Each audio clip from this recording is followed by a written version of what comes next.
Hello friends, welcome to Amulu kitchen. நான் 1 cup மைதா எடுத்திருக்கேன். அதை சலிச்சுக்கலாம்.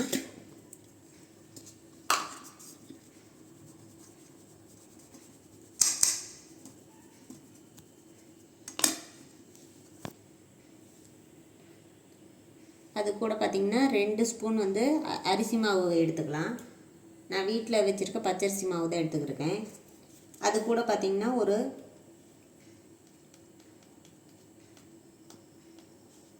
2 பிஞ்ச் அளவுக்கு பேக்கிங் சோடா எடுத்திருக்கேன். இட்லிக்கு யூஸ் பண்ணுவோம்ல, அந்த சோடாப்பு தான் எடுத்திருக்கேன். இப்போ இதையும் சலிச்சுக்கலாம். இப்போ அது கூட பார்த்திங்கன்னா 2 ஸ்பூன் ரவை சேர்த்துக்கலாம். பார்த்திங்கன்னா 1/4 கப் சுகரை நான் பொடிச்சு இந்த அளவுக்கு எடுத்திருக்கேன். நீங்கள் கொஞ்சம் ஸ்வீட் அதிகமாக வேணுன்னா இன்னும் கொஞ்சம் எடுத்துக்கோங்க. இப்போ இதையும் ஒன்றா கொட்டி மிக்ஸ் பண்ணிக்கலாம். இது கூட பார்த்திங்கன்னா நெய் 1 ஸ்பூன் சேர்த்துக்கலாம்.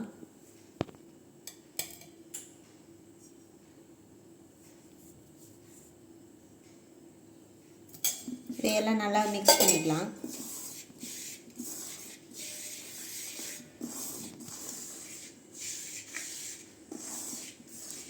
இப்போ கொஞ்சம் கொஞ்சமாக தண்ணி சேர்த்து பிசைஞ்சிக்கலாம்.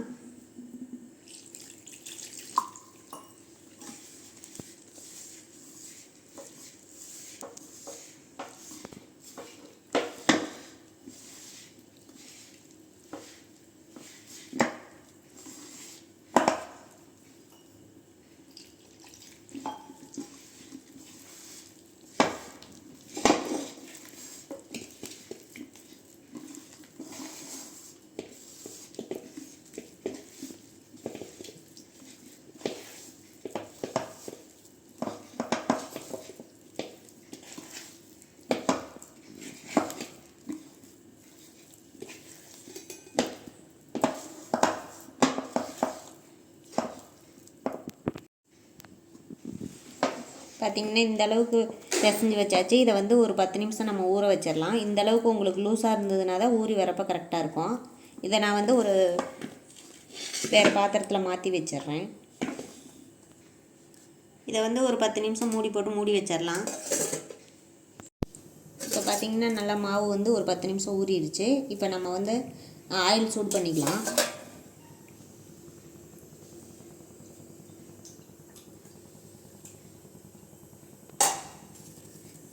இப்போ பார்த்திங்கன்னா ஆயில் சூடாகிடுச்சு. நம்ம சின்ன சின்னதாக இந்த மாதிரி தண்ணியை தொட்டுட்டு இந்த மாதிரி நம்ம கட் பண்ணலாம் தேவையில்ல, நல்லா இப்படி உருட்டி போட்டுக்கலாம்.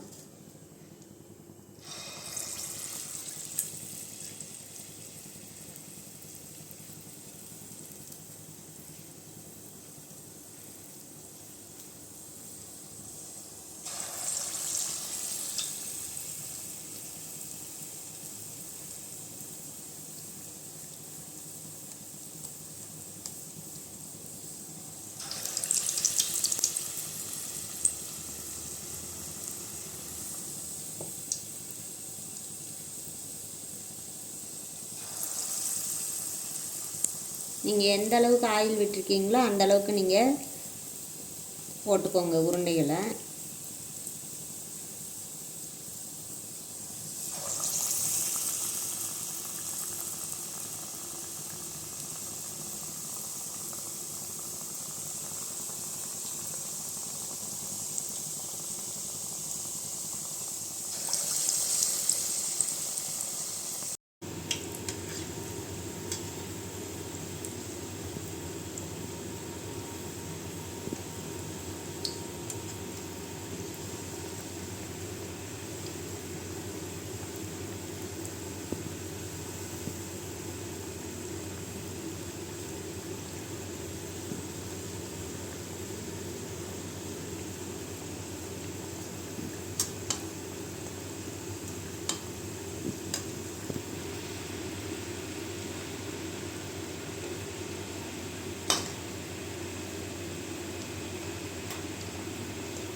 இப்போ பார்த்திங்கன்னா போண்டா செஞ்சாச்சு. எப்படி சாஃப்டாக வந்திருக்குன்னு நீங்களே பாருங்கள்.